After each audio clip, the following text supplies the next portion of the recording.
मृत्युदंड मिलना था। तो इतना भयंकर तुम्हारा अपराध था पूर्वकृत, जिसका परिणाम ये आना था। परंतु तुम जो भगवान की कथा श्रवण किए थे, तो उससे भगवान की कृपा और करुणा से वो जो सूली का कष्ट था एक कांटे के द्वारा आज पूरा हो गया। और ये जो तुम्हारा साथी है, जो चोर है, ये इस समय इसका राजयोग आया था, इसको राजा बन जाना चाहिए था, इसको बहुत धन संपत्ति वैभव मिलना चाहिए था, परंतु इसने दुष्कर्मों में अपने जीवन को लगा रखा है। उसके कारण केवल 500 रुपये में ही इसको संतोष करना पड़ रहा है। तो कहने का मतलब ये है कि वर्तमान में जो कुछ हमारे जीवन में दिखाई दे रहा है वो तत्काल किए हुए कर्मों का फल नहीं है, कुछ पूर्वकृत कर्मों का भी फल होता है, तत्काल का भी हो सकता है। तो इस विषय में ऐसा नहीं सोचना चाहिए। जो सही रास्ते पे चलने वाले हैं उनके जीवन में संकट इत्यादि आते हैं, प्रतिकूल परिस्थितियाँ बनती हैं, और जो गलत रास्ते पे चलते हैं वो सफल होते हैं। रावण अनाचार, अत्याचार, पापाचार कर रहा था, परंतु उसके पास बहुत ऐश्वर्य इत्यादि दिखाई देता है।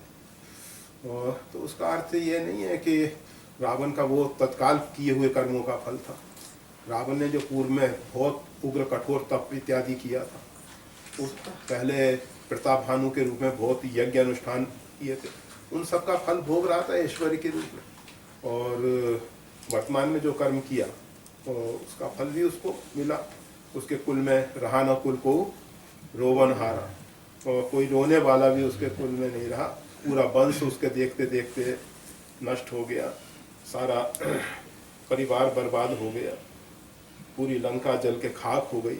तो ये सब उसके जीवन में देखने को मिला।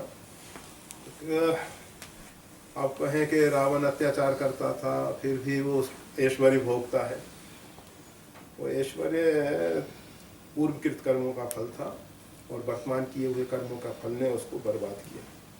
तो सही रास्ते पे चलने वाले का कभी भी अहित अमंगल नहीं होता, और गलत रास्ते पे चलने वाले का कभी भी कल्याण नहीं होता।